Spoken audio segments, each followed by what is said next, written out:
ஃப்ரெண்ட்வுட் நேயர்களுக்கு வணக்கம். அமைச்சர் கீர்த்தனா நடந்துக்கல எந்தவித தப்போ நான் பார்க்கலங்க. அவங்க அக்கா மாதிரி தான் நடந்துக்கிட்டாங்க, அப்படிதான் நடப்பாங்க அப்படின்னு தான் அமைச்சர் ராஜ்மோகன் அவர்கள் சொல்றாரு. இந்த மாணவியை பார்த்தபோது அமைச்சருக்கும் தன்னை போல ஒருத்தையை பார்த்ததால ஒரு அக்கா ஸ்தானத்துல தான் அதை அவங்க பேசுறாங்க. அதாவது யாரும் அதை தவற எடுத்துக்க. ஏன் ஆய்வு பண்ணதுல என்ன தப்பு? ஆய்வு எப்பவுமே பண்றதான செய்து, இது மரபு தான், இதனால ஒரு பிரச்சனை கிடையாது அப்படின்னு சப்போர்ட் பண்றாரு அமைச்சர் ராஜ்மோகன் அவர்கள். இந்த ஆய்வுகள் என்பது அது ஒரு மரபு தான், அது யாரும் தவறாக எடுத்துக்கொள்ள கூடாது. அப்போ தாவேக்காவுல யார் எது செஞ்சாலும் தப்பு கிடையாது, யார் எது பண்ணாலும் சப்போர்ட்டிங் வந்துருவாங்களா அப்படின்னு ஒரு கேள்விதான் நமக்கு இங்க எழும்புது.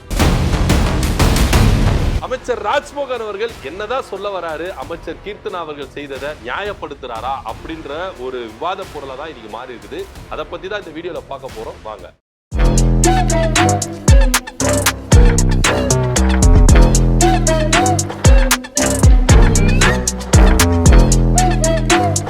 அமைச்சர் கீர்த்தனா அவர்கள் விருதுநகர்ல திருத்தங்கல்ல என்ன பண்றாங்கன்னா, ஒரு ஸ்கூல்ல, அரசு ஸ்கூல்ல போயிட்டு ஆய்வு நடத்துறாங்க. இந்த ஆய்வு நடத்துறதுல இங்க யாருமே என்ன பண்ணல, இது பிரச்சனை அப்படின்னு சொல்லவே இல்லை. ஆய்வு பண்ணது தப்பு அப்படின்னு யாருமே சொல்லல.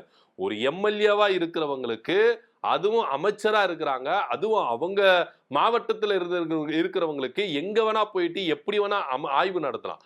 அதுல எந்தவித மாற்று கருத்தும் இல்லை. ஆனா இங்க அமைச்சர் கீர்த்தனா அவர்கள் செய்ததுதான் தப்பு அப்படின்னு விவாதமா இருக்கு. நிறைய பேர் கேள்விகள் கேட்டு இருக்காங்க. ஆனா இந்த தப்பை மறைக்கிறதுக்கு கீர்த்தனா அவர்கள் ஒரு காரியம் சொல்றாங்க. அந்த தப்பை சரி செய்யறதுக்கு, மறைக்கிறதுக்கு அமைச்சர் ராஜ்மோகன் அவர்கள் என்ன பண்றாரு, முட்டு கொடுக்கிறாரு. இதுதான் நம்ம கடுமையா சாடுறோம். என்னன்னா, அமைச்சர் கீர்த்தனா அவர்கள் ஆய்வு செஞ்சிருக்கலாம், அதுல எந்த பிரச்சனை இல்லை. அந்த மேட்டரை பத்தி நம்மளுக்கு எல்லாருக்குமே தெரியும், நிறைய பேசி இருக்கிறோம், நிறைய சோசியல் மீடியாக்கள் வந்துருச்சு. ஆனா ராஜ்மோகன் அவர்கள் என்ன சொல்றாரு அப்படின்னா, அமைச்சர் கீர்த்தனா அவர்கள் ஆய்வு செஞ்சது மரபுதான், அதுல எந்த ஒரு தப்பும் கிடையாது அப்படின்னு சொல்றாரு. அண்ணே, அவர் ஆய்வு செஞ்சது தப்பு சொல்லலனே, அவங்க செஞ்சாங்களே ஒரு விஷயம், ஒரு குழந்தை நிக்க வச்சு கேள்வி கேட்டாங்களே, அதுவும் இங்கிலீஷ் தெரியலன்னு சொல்லிட்டு கேள்வி கேட்டாங்களே, அதுதானே தப்பு நம்ம சொல்றோம் அப்படின்னு சொன்னாங்க. அதுக்கு அவர் ஒரு பதில் சொல்றாரு. என்னன்னா, அவங்க ஒரு அக்கா ஸ்தானத்துல இருந்து தாங்க சொன்னாங்க, ஒரு அக்கா எப்படி கேள்வி கேட்பாங்களோ அதுதான் சொன்னாங்க அப்படின்ற மாதிரி சொல்றாங்க. அண்ணே, அக்கா கேள்வி கேட்கறது வேற, ஆனா இவங்க அந்த இடத்துல நின்று கேள்வி கேட்டாங்களே. அப்போ ராஜ்மோகன் அவர்களுக்கு ஒரு தங்கச்சி இருந்து கீர்த்தனா அமைச்சர் இது மாதிரி பொதுவெளியில இது மாதிரி கேவலப்படுத்தினா, அப்போ ராஜ்மோகன் அவர்கள் என்ன சொல்லுவாரு, அக்கா கேள்வி கேட்டாங்க, இது தப்பு இல்ல அப்படின்னு கடந்து போயிடுவாரா அப்படின்னு ஒரு கேள்வி நம்மளுக்கு முன்வைக்கப்படுது. அதாவது இவங்களுக்கு அவங்க வீட்டு பெண் அசிங்கப்பட்டு கேவலப்பட்டு நின்னா இவங்க என்ன மாதிரி ஒரு முடிவெடுப்பாங்க அப்படின்றது, அது யாரோ ஒருத்தருங்க தானே அப்படின்ற ரேஞ்சு தானே உங்க மனப்பான்மை இருக்கு. எல்லாரும் இந்நாட்டு மன்னர்கள் வாய் வழியே சொல்றீங்களே, நாங்க எல்லாருக்குமான ஆட்சி செய்யறோம்னு சொல்றாங்களே, அவங்களும் உங்க வீட்டு பெண் அப்படின்னு நீங்க யோசிச்சிருந்தீங்கன்னா அமைச்சர் கீர்த்தனா அவர்களுக்கு ராஜ்மோகன் அவர்கள் இப்படி முட்டு கொடுப்பாரா அப்படின்னு ஒரு கேள்வி இருக்கு. அது மாத்திரம் இல்லாம அவங்க வீடியோ எடுக்கல, ஆடியோ எதுவுமே வரல அப்படின்னு அப்பட்டமான ஒரு பொய் சொல்றாரு ராஜ்மோகன் அவர்கள். இதுக்கு என்ன நம்ம பதில் சொல்றதுன்னு தெரியல.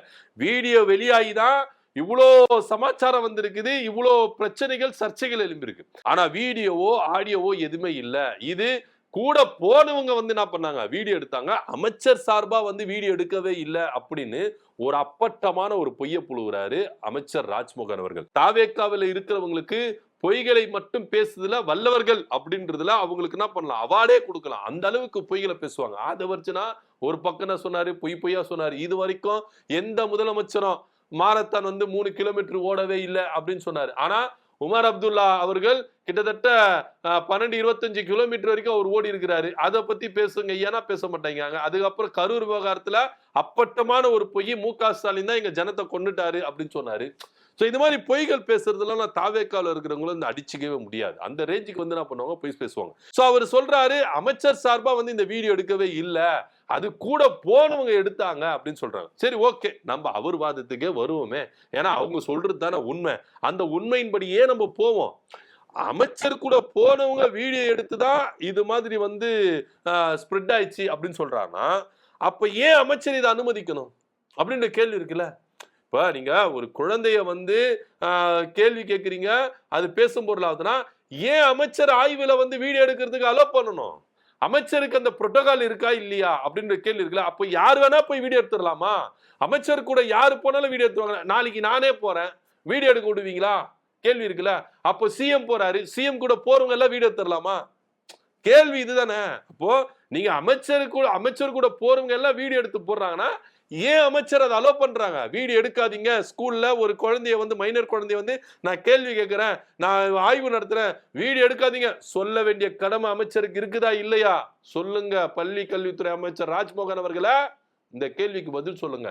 சோ இவங்க ஒரு அமைச்சர் வந்து சர்ச்சைக்குள்ள மாட்டிட்டாங்க, அவங்களை எப்படியாவது முட்டு கொடுத்து நான் பொண்ணை காப்பாற்றணும். தப்பே இல்லைன்னு சொல்றாருங்க. அப்படியே பொய், பச்சை பொய் சொல்றாரு.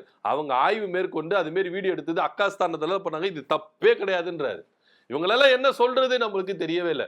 அப்போ ஒரு தாவேக்கா நிர்வாகியா இருந்தாலும், ஒரு எம்எல்ஏவா இருந்தாலும், அமைச்சரா இருந்தாலும், எந்த தப்பு செஞ்சாலும் அது தப்பு கிடையாது, அவங்களை காப்பாத்துறதுக்கு நாங்க வந்து முட்டு கொடுப்போம் அப்படின்னா இது எந்த விதத்துல ஏத்துக்கொள்ள வேண்டிய விஷயமா இருக்குது, இது எந்த விதத்துல நியாயமா இருக்குது அப்படின்றா நம்மளுக்கு ஒன்றும் புரியல.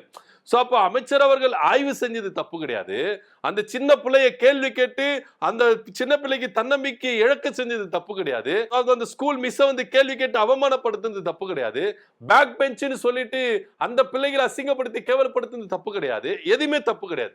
கூட போனவங்க வீடியோ எடுத்து போட்டாங்க, அதுதான் தப்பு அப்படின்னு சொல்றாருன்னா அமைச்சர் ஏன் இந்த வீடியோவை எடுக்கிறதுக்கு அலோ பண்ணணும்? இந்த ஒரு கேள்விக்கு மட்டும் ராஜ்மோகன் அவர்கள் பதில் சொல்லாம ஏன் சொல்ல மாட்டேங்கிறாரு அப்படின்னா, தாவேக்கா மேல சமீப காலமா பல குற்றச்சாட்டுகள் இங்க முன் வரத பாக்குறாங்க. சோ இதை ஆஃப் பண்ணணும் அப்படின்னா, இந்த அமைச்சரை காப்பாற்றணும்னா நான் காப்பாத்துவேன், நான் முன் வருவேன் அப்படின்னு சொல்லிட்டு அவரு காப்பாத்துறதுக்கு முன் வந்திருக்கிறாரு. சோ இதெல்லாம் சிஎம்க்கு தெரியுமா தெரியாதா அப்படின்னு நம்மளுக்கு தெரியல. அது ஒரு தனி கதையா போயிதுன்னு வச்சுங்களேன். எது நடந்தாலும் எது நடக்கலானோ நான் இப்படிதான்பா இருப்பேன் அப்படின்னு சொல்லிட்டு சிஎம் அவர்கள் என்ன பண்றாரு, அவர் பாட்டுல ஒரு வேலையை செஞ்சுக்கிட்டு இருக்காருன்னு வச்சுக்கோங்களேன். இப்ப ஏன் ராஜ்மோகன் அவர்கள் உண்மைக்கு புறமான ஒரு செய்தி சொல்லணும்? பச்சையா தெரியுது, வெட்ட வெளிச்சமா தெரியுது, அமைச்சர் கீர்த்தனா மேல தப்பா தப்பு இல்லையா, அவங்க நடந்து கொண்ட விதம் தப்பா தப்பு இல்லையா, இதை முடிக்கணும் அப்படின்னா தப்பு செஞ்சிட்டங்க மன்னிச்சிருங்க, ஏதோ தப்பா புரிதல் ஏற்பட்டுருச்சு, இதுமேட்டு இந்த தப்பு நடக்காது, முடிஞ்சிருச்சு, அதோட சார்ட் அவுட். அதுக்கப்புறம் யார் பேச போறா? யார பேச போறதில்ல. இதுக்கு இது அப்படின்னு சொல்லிட்டு செயின் மாதிரி என்ன பண்றாங்க, சங்கிலி மாதிரி தொடர்ந்துகிட்டே போறாங்களே கண்டி, இதுக்கு ஒரு எண்டே கிடையாதா அப்படின்ற மாதிரி எண்டே இல்லாம தொடர்ச்சியா இதுக்கு அமைச்சர் கீர்த்தனா அவர்கள் கொடுத்தாங்க பாருங்க, என்ன சொன்னாங்க? அதாவது நானே தமிழ் வழி கல்வியில படிச்சவன் தான் மாணவிதான், என்ன இது மாதிரி பண்றீங்கன்னா இது முன்னாடி யாரெல்லாம் தமிழ் வழி கல்வியில படிச்சு இந்த இடத்துக்கு வந்திருக்கிறாங்களோ அவங்க எல்லாருமே கேலி கிண்டல் செய்றீங்க அப்படின்னு சொல்லிட்டு இவங்களை சர்ச்சையா இருந்து மத்தவங்களை இழுத்துக்கிறாங்க. சோ மத்தவங்கள வாங்க அந்த இதுக்கு பழி சுமைக்கு வாங்க அப்படின்னு சொல்லிட்டு மத்தவங்களே இழுத்துக்கிறாங்க. இது எந்த விதத்துல ஒரு நியாயம் அப்படின்ற ஒரு கேள்வி இருக்குல்ல. சோ இதுக்கெல்லாம் இவர் பதில் சொல்ல மாட்டாராம். ஆனா அமைச்சர் தப்பு செய்யல, அமைச்சர் கூட போனவங்க வீடியோ எடுத்து போட்டாங்க, அதனால அவங்க என்ன பண்ணுவாங்க பாவம் அப்படின்ற ரேஞ்சுக்கு தான் அமைச்சர் ராஜ்மோகன் அவர்கள் இங்க சப்பக்கட்டு கட்டுறாரு அப்படின்றது ரொம்ப வெட்ட வெளிச்சமா தெரியுது. அமைச்சர் கீர்த்தனா அவர்களுக்கு நல்லா முட்டு கொடுக்குறாரியா அமைச்சர் ராஜ்மோகன் அவர்கள் அப்படின்னு கூட மற்றவர்கள் பேசிக்கிறாங்க.